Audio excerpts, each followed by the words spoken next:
राम राम किसान भाइयों, मैं विकास गौड़। आप देख रहे हो रियल फार्मर एजुकेशन चैनल। आलू के जो भी किसान भाई हैं जिनके पास अभी आलू है, इस वीडियो को पूरा जरूर देखना, क्योंकि यहां पे हम ग्रुप देख रहे हैं, व्हाट्सएप ग्रुप हो, फेसबुक ग्रुप हो, या इस समय मैं किसान भाइयों से लगातार जानकारी ले रहा हूं और काफी लोगों से और भी ले रहा हूं। कुछ कोल्ड के भी हालचाल हमने जाने हैं। आज कोई वीडियो नहीं बनाई है मैंने फील्ड में, कम से कम 6 से 7 कोल्डों में हम घूमने गए थे, लेकिन अभी कोल्ड के अंदर की माहौल जानने के लिए थोड़ा अभी समय लगेगा। लेकिन सबसे बड़ी बात यह है कि कोल्ड वाले जो लगभग खेतों में जब हम रिपोर्टिंग कर रहे थे, ग्राउंड रिपोर्टिंग कर रहे थे, तब कुछ कोल्ड वाले हों या कुछ बड़े बड़े यूट्यूबर हों या काफी लोग हों, वो सब हमारे बारे में काफी गलत बातें कर रहे थे।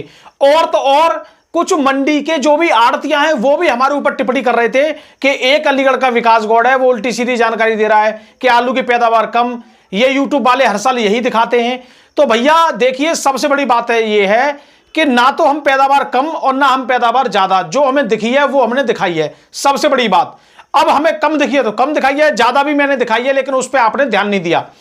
अब बात यह आती है कि अचानक 2024 नवंबर और दिसंबर के महीने में सभी लोगों का एक ही सिर्फ जबान पे एक ही चीज थी कि आलू 2025 में बुरी तरह पिटेगा, आलू को कोई पूछेगा नहीं, हाल बेहाल हो जाएगा, ये हो जाएगा, बम्पर फसल आ रही है। और कुछ ऐसे यूट्यूबर है वो तो ये कह रहे थे फसल बहुत बढ़िया है, रोग कोई आया नहीं है। ये जो यूट्यूबर मेड़ों पे घूम रहे हैं, ये अपने व्यू सब्सक्राइबर के लिए घूम रहे हैं, ये शब्द भी बोले गए। लेकिन बात ये है कि कुछ लोगों को जब आलू में रोग नहीं दिख रहे थे और आलू खूब अच्छा दिख रहा था, तो अचानक अब वही लोग क्यों कह रहे हैं कि आलू तो कम है, आलू तो ये है, आलू तो ये मान लीजिए अब कोल्ड भर ही नहीं पाएंगे। इसका सबसे बड़ा कारण ये है कि उन लोगों को उस समय कुछ लोगों का फायदा कराना था। दूसरी एक और बात है कि यहां पे यूट्यूबरों की भी बहुत अच्छी यहां पे भूमिका रही है। जैसे हमने भी काफी रिपोर्टिंग दी है, आप लोगों को हमने फील्ड पर रिपोर्टिंग की है, उसके बाद मंडियों का भी अपडेट दिया है। कुछ लोगों का हाइब्रिड आलू समय पर काफी बिकवाया है, कुछ लोगों का हाइब्रिड आलू हमने उस समय 800-900 भी बिकवाया था कच्चे में। और हमारे चिप्सोना वाले जो भी किसान भाई उन्होंने भी अपना आलू खूब बेचा, अच्छे रेट लिए। अभी भी आलू में ऐसी कोई बात नहीं है, जो काफी किसान भाइयों को जो डराने काम कर रहे हैं, इतने डर वाली भी बात नहीं है। और इतना हमारे किसान भाइयों के अंदर जो डाला जा रहा है कि भैया अब तो देखो ये हो जाएगा, अब वो हो जाएगा, तो इससे भी आपको बचना होगा। क्यों बचना होगा? क्योंकि आप सबसे पहले ये देखिए नंबर ऑफ कैपेसिटी, यानी आलू का क्षेत्रफल, वही आलू की पैदावार कम ज्यादा हो सकती है लेकिन क्षेत्रफल इस साल नहीं बढ़ा है। सादाबाद हो, आगरा हो या अलीगढ़ में तो लमसम बराबर क्षेत्रफल है, लेकिन सादाबाद हाथरस बेल्ट में कुछ कम हुआ है, उधर की साइड गेहूं बढ़ा है। लेकिन हमारे अलीगढ़ में तो हर साल जो होता है वही क्षेत्रफल हुआ है, 1% या 2% बढ़ाई है। अब सबसे बड़ी बात यह है कि जो कुंभ वाला जो मैटर था वो यहां पे अब दिख रहा है। वो क्या दिख रहा है? क्योंकि जो कुंभ में आलू गया है वो सीक्रेट तरीके से बहुत दूर दूर से, जहां पे लोगों को पता नहीं है, वहां से आलू चला भी गया। इसके बाद फरुखाबाद बेल्ट से कुंभ के लिए आलू गया है, छिबरा में उस कन्नौज साइड से भी गया है, उसके बाद सीतापुर, प्रयागराज और भी जगह से गया है। लेकिन बात अब ये आती है कि आगे चल के आलू का क्या लग रहा है, क्या हो सकता है। देखिए, सबसे पहली बात, आगे चलकर क्या होगा ये सब भविष्य वाली बातें हैं। हमको आज अगर तेजी आलू में दिख रही है तो हमें अब तेजी तेजी दिखती रहेगी, और जब आलू में मंदा आता है तो फिर सब लोग मंदा मंदा चिल्लाते हैं। तो आलू में तो यही है, तेजी में तेजी, मंदे में मंदे, ये हमेशा दिखती है। लेकिन सबसे बड़ी बात यह है कि जो लोग पहले 500-600 रुपए में भी आलू व्यापारियों को दे रहे थे, आज वही लोग व्यापारियों को 700 रुपए में भी नहीं दे रहे। ये भी एक बड़ी बात है। तो इसको हमें एक चीज से देखना चाहिए। सबसे बड़ी बात, हमें अपनी जरूरत को देखना चाहिए कि हमारे आलू आज अगर खेत पे 700 बिक रहा है और हम अगर 2000 पैकेट तैयार करते हैं, तो उनमें से अगर 100-200 पैकेट बेच लेंगे, अपना खर्चा निकाल लेंगे, लेबर का चार्ज देना है या जो भी कुछ देना है अपना दे सकते हो, कोई दिक्कत वाली बात नहीं है। जिससे ये भी हो जाएगा, ये कॉन्फिडेंस भी हमारे अंदर आ जाएगा कि हमने खेत पे भी इस रेट में आलू बेचा था। क्योंकि हमने 2024 में एक बात देखी, 2024 में 900 रुपए खेत पे सौदे हुए और कोल्ड में जाके भी आलू एक बार 900 फिर बिका। मतलब खेतों पर भी 900 बिका और कोल्ड में आलू कम ज्यादा होने के बावजूद भी 900 रुपए एक बार रेट आया, जो हमारे सामने भी आया।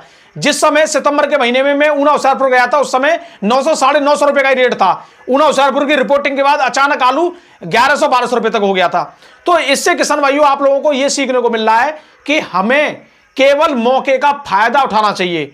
कौन क्या कह रहा है वो बाद में छोड़ दो, अपना देखिए कि मैं पहले इतने में बेच रहा था, अब इतना हो गया तो इतने में मैं संतुष्ट हूं या नहीं हूं।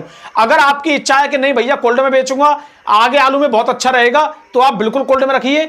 अगर आपका यह है कि भैया अब थोड़ा सा माहौल थोड़ा बना है आलू में, तो इस माहौल का फायदा मैं उठा लूं, तो इसमें आप कुछ फायदा भी उठा सकते हो। किसी को कोई भी इस तरीके से नहीं बता रहा है कि आपको यही काम करना चाहिए। और आप किसी भी चैनल वाले की या किसी की बात ना मानकर सिर्फ अपने दिल की बात माने कि मेरे पास कितना आलू है और मुझे किस तरीके से काम करना है। कोल्ड वाले भी आपको एक अलग बात बताएंगे कि भैया आप कोल्ड खा लिए, कोल्ड इतने रुपए से बिकेगा, हमारे कोल्ड में ले आओ। और कुछ लोग आपको खेतों पे भी डराएंगे कि भैया बेच लो, उसी में फायदा है। तो इस वजह से आप अपना निर्णय अपने हिसाब से आप ले सकते हो। लेकिन मैं आपको एक नई बात बता दूं, यहां पे जो ग्राउंड रिपोर्टिंग और जो मंडी भाव लगातार जो हमने दिए हैं, इससे किसान भाइयों ने बोला कि गौड़ साहब बहुत बढ़िया रही रिपोर्टिंग, कि आपने रिपोर्टिंग भी दिखाई और अलीगढ़ मंडी के भाव की भी अपडेट देते रहे कि यहां जो कोल्ड मंडी मतलब खेतों से जो आलू आ रहा है मंडी में क्या रेट बिक रहा है। ये अपडेट या ये जानकारी हमारे किसान भाइयों को बहुत अच्छी पसंद आई, सबसे बड़ी बात। और दूसरी बात, अलीगढ़ की अगर स्थिति की बात करूं, अलीगढ़ में खुदाई कितनी हुई है, अलीगढ़ में कोल्ड कितने भरे, तो भैया आज कुछ कोल्डों की कुछ हलचल हमने देखी है। तो कोल्ड में लाइन वाली जो सिस्टम था कि लाइन लगनी है, वो अभी नहीं दिखी है। शायद हो सकता है खुदाई धीरे धीरे हो रही है। मैंने आज तक कभी भी मार्च में खुदाई नहीं की, मैंने आज तक कभी भी, लेकिन पहली बार किसी मौसम के कारण या कुछ और कारण में धीरे धीरे अब मार्च में खुदाई करने वाला हूं कल से, अपनी जो आलू रह गया मेरा। इसी तरह से कुछ हमने जानकारी ली है, अलीगढ़ के कुछ क्षेत्र हैं जहां पे आलू काफी मात्रा में, जैसे गौड़ा क्षेत्र में अभी जो खुदाई है वो काफी बची है, क्योंकि वहां के लोग अब कम से कम 20% की खुदाई कर पाए हैं, या 30% मान लो, 70% अभी भी बता रहे हैं लोग कि यहां है आलू। लेकिन कोल्ड उस हिसाब से नहीं है जिस हिसाब से खुदाई हो गई है हमारी साइड में। अब अलीगढ़ में केवल 3 जगह रह गई हैं जहां पे आलू थोड़ा ज्यादा दिख रहा है। पहली बात आपका इगला क्षेत्र में, दूसरी बात आपका गोंडा क्षेत्र में, और शायद खैर क्षेत्र में तो कंप्लीट लमसम हो जाएगी 2-4 दिन में, और मतलब 2-4 दिन का मतलब वही होली तक कंप्लीट हो जाएगी वहां पे, ठीक है। और रही बात इधर की मतलब अतरौली साइड की, अकराबाद साइड की, या इधर साइड की, इधर अभी आलू धीरे धीरे चल रहा है। आलू मुश्किल से 25% खेतों में है, और यहाँ के जो कोल्ड हैं लगभग 60 के आसपास, यहाँ पे लगभग 50 के आसपास ही मान लो, 50-60 के बीच में लमसम कोल्ड दिखाई दे रहे हैं। और 50-60 कोल्ड हैं और 20 से 25% खुदाई बची है। आप इसमें लगा लीजिए, कुछ मंडी में भी जाना है और कुछ पैदावार के हिसाब से मुझे लग रहा है कि 20% या मतलब उतना ही आलू आ पाएगा जितना कोल्ड में पिछले साल आलू था, उससे ही थोड़ा सा कम रह सकता है, क्योंकि यहाँ पे 1-2 कोल्ड बढ़े हैं जिसकी वजह से डिवाइडेशन हो गया है। तो कोल्ड भी यहाँ पे जो पहले हाउसफुल हो गए थे उनमें कुछ कटौती देखने को हमें मिल सकती है। मान के चलिए किसी कोल्ड में जो 3 लाख की कैपेसिटी है, पिछली साल उनमें लगभग 295 या 3 लाख आया था, इस बार उनमें आएगा 2,70,000, 80,000 या 2,60,000, या मतलब कम ही रहेगा, 20-25,000 पैकेट कम रहने की संभावना है। लेकिन कोल्ड वाले पूरी कोशिश कर रहे हैं। तो सबसे बड़ी बात यही है दोस्तों, देखिए आपको अपने तरीके से यहां पे काम लेना चाहिए। बोलने वाले लोग तो आपके लिए बहुत बोलेंगे। अब कुछ ऐसे भी लोग हैं और कुछ भैया देखिए यहां पे मेहनत करने वाले कुछ ही यूट्यूबर हैं जिन्होंने दिल से मेहनत की है। बाकी लोग तो अब उनकी मेहनत पे अपनी रोटियां सेकने का ही काम करेंगे। मुझे तो ऐसा लग रहा है, क्योंकि जब मुझे अभी तक ये बात ध्यान है कि जब मैं ग्राउंड रिपोर्टिंग कर रहा था, मेरे लिए यूट्यूब वाले भी कुछ बोलते थे, दिल्ली के आड़तियां हो या जयपुर के आड़तियां, ये भी कुछ बोलते थे। उसके बाद मेरे लिए कुछ व्यापारी भी बोलते थे, कोल्ड वाले भी बोलते थे, और जो मंदड़िया टाइप के लोग हैं वो भी बोलते थे। सिर्फ मेरे साथ जो खड़े थे वो सिर्फ मेरे किसान थे, और आज भी वो हमारे साथ वो खड़े हुए हैं। तो इसलिए मैं आपसे बोल रहा हूं कि कुछ लोग केवल समय देखकर ही मौके पर चौका मारते हैं, लेकिन हम उन चीजों को बिल्कुल नजरअंदाज कर देते हैं। जैसे कि जिस समय आपको कम पैदावार दिखाई जा रही थी उस समय कोई भी विश्वास नहीं कर रहा था, और आज दुनिया के हर व्यक्ति के मुंह से यही दिखेगा कि पैदावार कम है। क्यों? क्योंकि कोल्ड नहीं दिख रहे उनको, कि कोल्ड नहीं भर रहे तो पैदावार कम है। अब कुछ जगह के कोल्ड हाउसफुल होने की संभावना दिख रही है हमें। अब वो कहां के होने वाले हैं उसकी जानकारी हमें लमसम मिल गई है, लेकिन आपको 2-4 दिन में उसकी एक कंप्लीट रिपोर्ट मिलने वाली है। कितने % वहां पे हो जाएंगे, कितने % नहीं होंगे। और शुगर फ्री बेल्ट की ही मैं बात कर रहा हूं, काफी जगह ऐसी हैं जहां पर कोल्ड में काफी आलू पहुंच भी चुका है। तो इस वजह से आलू में यह है कि आलू का गणित अब आप क्यों नहीं लगा पाओगे, ये मैं आपको बता दूं। अलीगढ़ में मैंने ऐसी ऐसी जगह से ग्राउंड रिपोर्टिंग की है जिसके बारे में कोल्ड वाले भी नहीं जानते थे कि इस गांव में आलू होता है। उन कोल्ड वालों को मैंने खुद बताया कि यहां पे भी आलू होता है, तब जाके कुछ कोल्ड वालों के मैनेजर गए और फिर 25 से 30% आलू अपने कोल्डों में लेके आए उस गांव का। मतलब कोल्ड वाले तक को भी नहीं पता कि उस गांव में भी आलू होता है, उनके दायरे में आता है वो आलू, मतलब वो गांव 10-20 किलोमीटर के दायरे में। तो ऐसी ऐसी जगह हमने निकाल के कोल्ड वालों के लिए भी भैया हेल्प करी है, सबसे बड़ी बात तो यही है। ठीक है, और उन किसान भाइयों का भी धन्यवाद जिन्होंने हमारा पूरा साथ दिया, जिन्होंने हमें इनविटेशन दिया कि गौर साहब यहाँ आइए, वहाँ आइए, यहाँ वीडियो बनाइए, उनका भी बहुत बहुत धन्यवाद। अब मैं अपनी खुदाई करने के बाद लगातार फिर दोबारा ग्राउंड रिपोर्टिंग थोड़ी हम कोशिश करेंगे कि क्या माहौल है उसे देखने की कोशिश करेंगे। और देखिए जो कोल्ड खाली रहेंगे उनकी भी हम वीडियो बनाने की कोशिश करेंगे, और जो हाउसफुल हो जाएंगे उनकी भी हम वीडियो बनाने की कोशिश करेंगे। अब काफी लोगों के खेतों में अगर बंपर पैदावार निकल रही है तो उनको बंपर दिख रही है, और जिन लोगों के यहाँ पैदावार कम निकल रही है उनको कम दिख रही है। लेकिन हमें तो बहुत ज्यादा कमेंट इस बात पर भी आई कि गौर साहब हम दिखाएंगे आपको बंपर, यहां आके देखिए। तो भैया हम आपके हिसाब से नहीं चलते हैं, हम अपने हिसाब से चलते हैं, क्योंकि जवाब हमको देना है। हमारे साथ 95,000 किसान जुड़े हुए हैं, इनको जवाब हमें देना है। ठीक है, आपको नहीं देना है, आप तो एक कमेंट करके हट जाओगे, लेकिन जवाब हमें देना है।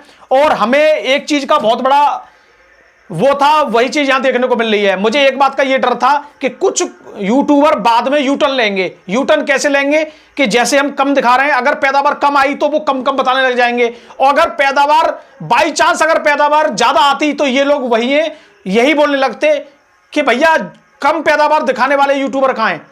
तो मुझे इस बात का डर था कि ये यूट्यूबर यूटर्न लेंगे, लेकिन ऊपर वाले ने हमारी सुनी, सब काम बढ़िया है। और अभी तो देखने वाली बात है, पूरी तरह नहीं कहा जा सकता कितने % कोल्ड अभी भरेंगे और कितने खाली रहेंगे। अभी अनुमान के हिसाब से यही है कि जो 2024 में कोल्डों का स्थिति चल रही थी वही स्थिति तक अभी मतलब दिख रहे हैं, कोल्ड की हलचल के हिसाब से दिख रहे हैं। अब देखने वाली बात यह है कि अभी लास्ट तक क्या दिखता है, कौन से गांव से आलू आता है। अभी तो जमीन में कुछ जगह आलू भी है, तो ये अभी क्लियर स्थिति हो जाएगी 8 दिन में, यूपी की बिल्कुल साफ। उसके बाद बात करेंगे बंगाल के बारे में, हो सकता है कल बात करें, गुजरात के बारे में भी बात करेंगे, पंजाब हरियाणा के बारे में बात करेंगे, और बिहार के बारे में भी बात करेंगे। अलग अलग स्टेट के बारे में आपको अलग अलग चीजें बताऊंगा। तो हमारे चैनल को आप सब्सक्राइब जरूर कर लीजिए। अगर वीडियो अच्छी लगे तो इसको आप शेयर या हमें नीचे कमेंट कर सकते हो। और आपको इस समय क्या करना चाहिए वो मैंने आपको बता दिया है। तेजी में तेजी, मंदे में मंदा, ये हमेशा दिखता रहेगा। और बेचने वाले लोग, जो दिमाग से खेलने वाले लोग, वो अपना काम कर जाते हैं, मौके का फायदा उठा लेते हैं, और नहीं करने वाले लोग थोड़ा इंतजार भी करते हैं, फिर भी आलू नहीं बेच पाते हैं। तो आप सब काम कीजिए मेरे हिसाब से, कोल्ड का भी देखिए, खेत का भी देखिए, और रिस्क भी लेने की कोशिश कीजिए, कोई दिक्कत वाली बात नहीं है। लेकिन मौके का फायदा बिल्कुल कभी नहीं छोड़ना है, खेतों पर भी नहीं छोड़ना है, कोल्ड में भी नहीं छोड़ना है। और किसी भी समय, मतलब आप हर महीने आलू बेचते हो, लेकिन अगर बीच में मौका मिल जाए तो फिर वहां पे मौके का फायदा जरूर उठाना चाहिए हमें आलू में। क्योंकि 2019 से लेकर और 2024 तक जब से मैंने अपने आलू में कमान संभाली है, आज तक मैं कभी लॉस में नहीं गया हूं, और 2025 क्या किसी भी साल नहीं जाऊंगा, क्योंकि मुझे अपने आलू की कीमत पता है। मेरे आलू यहां तक बिकना चाहिए और मैं बेचना पसंद भी करूंगा। ठीक है, तो ये हमें कीमत पता रहनी चाहिए। इसके बारे में कुछ बातें मैं आगे बताता रहूंगा। तो वीडियो देखने धन्यवाद। मैं विकास गौड़, नमस्कार, राम राम जी।